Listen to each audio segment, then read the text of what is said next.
Good morning, everyone.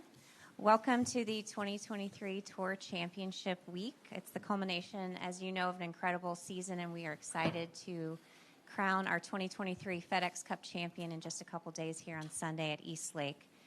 As is tradition, today is our annual State of the Tour press conference with Commissioner Jay Monahan, who's also joined by Tyler Dennis, President of the PGA Tour. We'll take some opening remarks from Jay before turning it over to questions from the media. Just as a reminder, if you could raise your hand, we'll bring a mic your way so we can get great, accurate transcripts for you at the conclusion of the press conference. And with that, I'll turn it over to you, Jay, for some opening remarks. Thank you. Thank you, Laura, and welcome everybody to the 2023 Tour Championship. As Laura mentioned, I'm just going to start off and share with you my perspective on this season before we get into question and answers that Tyler and I are happy to answer any questions that you have today. But reflecting upon the season, there are 5 things that really come to mind. That this week is the culmination of a remarkable season, that thanks in large part to the performance of our players, the PGA Tour is in the driver's seat. That as we look to the fall, the FedEx Fall in 2024, there is tremendous momentum behind the PGA Tour. The PGA Tour is leading our sport forward.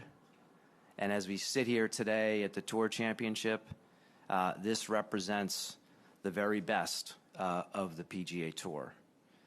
And so when you talk about the culmination of a remarkable season, this was a bridge year to the schedule that you now see for 2024, a year of designated events and full field events. And when we look back, we see that new stars have emerged. We have had iconic moments. We have had staggering performances, staggering comebacks, and I think we need to look no further back than Victor's performance on Sunday and Lucas's wins at the Wyndham Championship and the FedEx St. Jude Championship. 22 of 45 events have been decided by one or fewer shots. 7 of the last 13 events have ended up in a playoff. The meritocracy, the difficulty of winning on the PGA Tour, and the reward for the hard work that all of our players put in every single day has been front and center. And every single Sunday night when we crown a champion, it's been very obvious the meaning that has to all of our players. I would also say that when you look at our tournaments and the health of our tournaments, virtually every single tournament on the PGA Tour has grown year over year. That's been reflected in the crowds and in the fan base and the following, something we're very proud of. Additionally, I'm very proud of the way that our players have embraced our fans and our fans have embraced our players. That really gets to the remarkable setting that we're walking into here at the Tour Championship. Now, when I talk about the PGA Tour being in the driver's seat, I think it's important to think about and listen to and contemplate the facts. So as we sit here today, you look at the PGA Tour fan base. It's larger, it's more diverse, it's more youthful, and it's more engaged than it's ever been. PGA Tour only broadcast, we've had 87 million unique viewers. When those viewers watch, they watch an average of 71 minutes per week, which is pretty extraordinary. ESPN Plus, PGA Tour Live on ESPN Plus. I think you've heard me say 25 million subscribers, 60% of those subscribers are under the age of 35.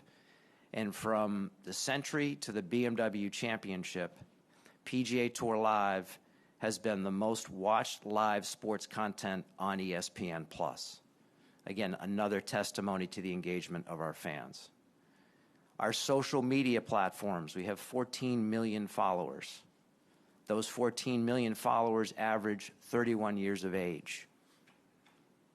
This is now a year where we're filming season 2 of Full Swing on Netflix.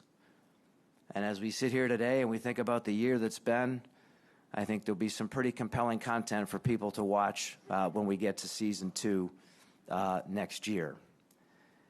I'm particularly proud as it relates to how we're engaging our fans, to the way our network partners and our media partners have evolved and innovated.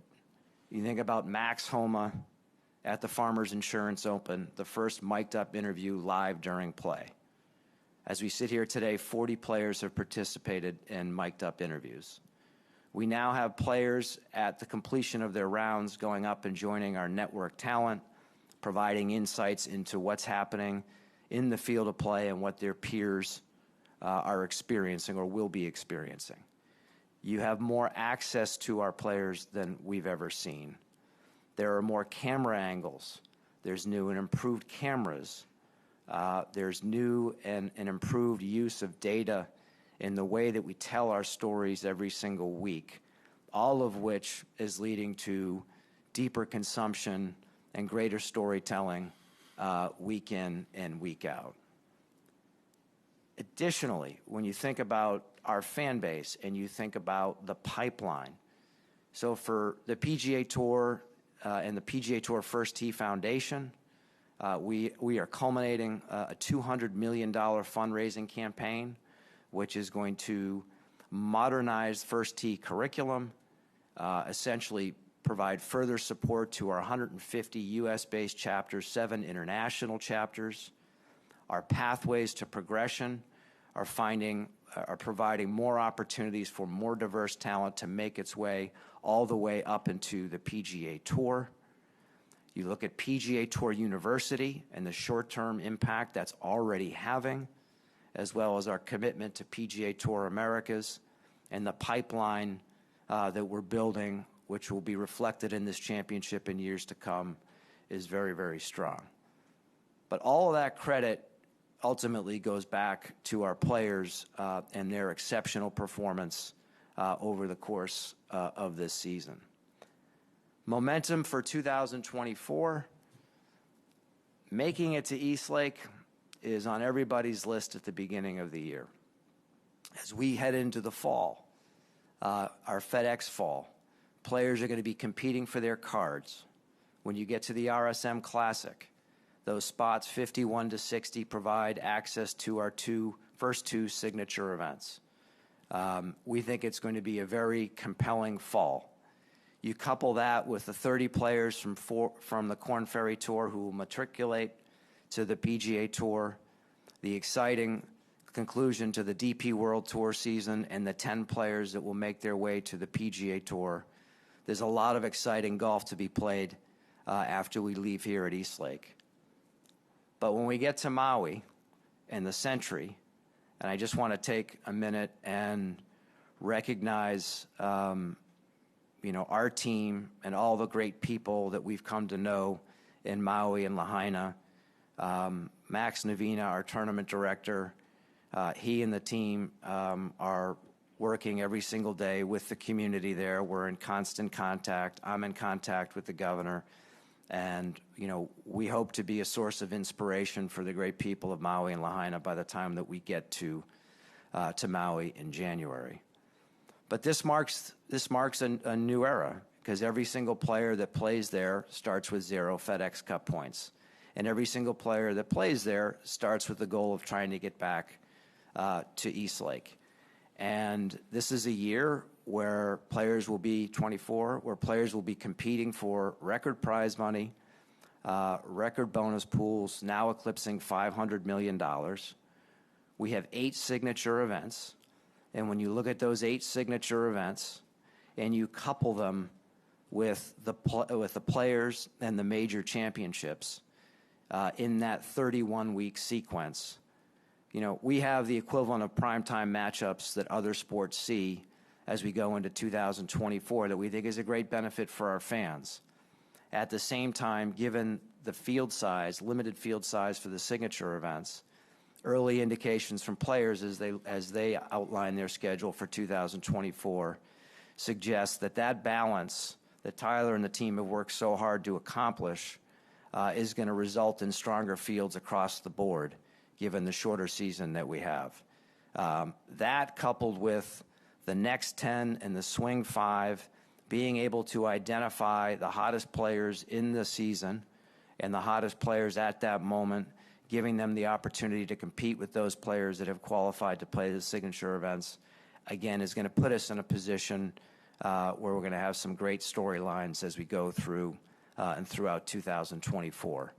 So the fact that we've had our partners step up the way that they've stepped up has been truly remarkable on that front. And again, going back to the position that we're in, I think it's important to note from a strength standpoint for 24, we have $10 billion in committed sponsorship revenue, $5 billion in media rights revenue committed both through 2030. We have 49 corporate partners who are committed to us, who have been committed to us for a decade or longer. We have, with the signature events, companies that have stepped up to underwrite increased purse levels and to help us enhance those events. Additionally, on the venture side, importantly, PGA Tour Superstores, our partner Arthur Blank here in Atlanta, we're now at 61 stores. That venture business is having another record year. When we were here a year ago, alongside Tiger, Rory, and Mike McCarley, we announced the formation of TGL. When it was announced, it was a concept. As we stand here today, it was a concept that was built on building 6 franchises and a technology-infused business model with early week primetime matchups. We've now secured 3 franchise owners. There is a strong market for the remaining 3 positions. And from a player standpoint, there's more players interested than we have spots available. So that's another thing that we're particularly excited about. I also think when you look at 24 and you look at where we are and talk about momentum, we don't spend enough time on this, and I think now more than ever it's so important, and that is our mission and our impact. So the PGA Tour by the end of next year will eclipse $4 billion raised for charity. When I was in front of you here during the COVID year of 2020, we announced that we would generate $100 million for inclusion-related initiatives within 10 years. And we were going to do that with and in partnership with our tournaments. We have now surpassed that $100 million. And I would just ask each of you to follow up with our team to learn more about the organizations we're supporting, the great work that's been done, and our follow-through on that commitment. And I'm going to come back to Eastlake in a moment, but as it relates to our impact, and think about the FedEx Cup playoffs, you go to the FedEx St. Jude Championship, and you listen to Rick Shadyac, who runs the St. Jude Children's Research Hospital. The impact that the PGA Tour has had on St. Jude going back to 1972, the over $65 million that we've raised, but more importantly, the awareness that we have provided for their mission has helped them grow, and we are now part of the fabric of that community and part of the fabric of that organization. To be in Chicago last week with the WGA and Evans Scholars, 1,130 scholars are now receiving 4-year scholarships through the Evans Scholars Program. That program continues to have an enormous impact on the 58 schools that Evans Scholars has a presence at. So our mission continues to deliver in profound ways. And also as it relates to momentum, I think it's really important to note that if you look at the PGA Tour and you look at are the commitment we have from our players, from Peter Malnati to Webb Simpson to Charlie Hoffman to Rory McIlroy and to Patrick Cantlay. Those 5 players who serve as our player directors. The addition of Tiger Woods as our 6th player director, which is effective immediate.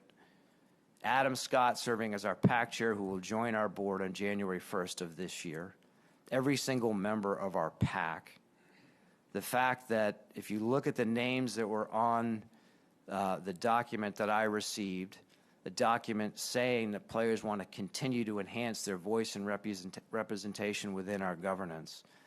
Suffice to say that our athletes, I believe, when you look across sport, are more invested and engaged in the PGA Tour than athletes are in any other league.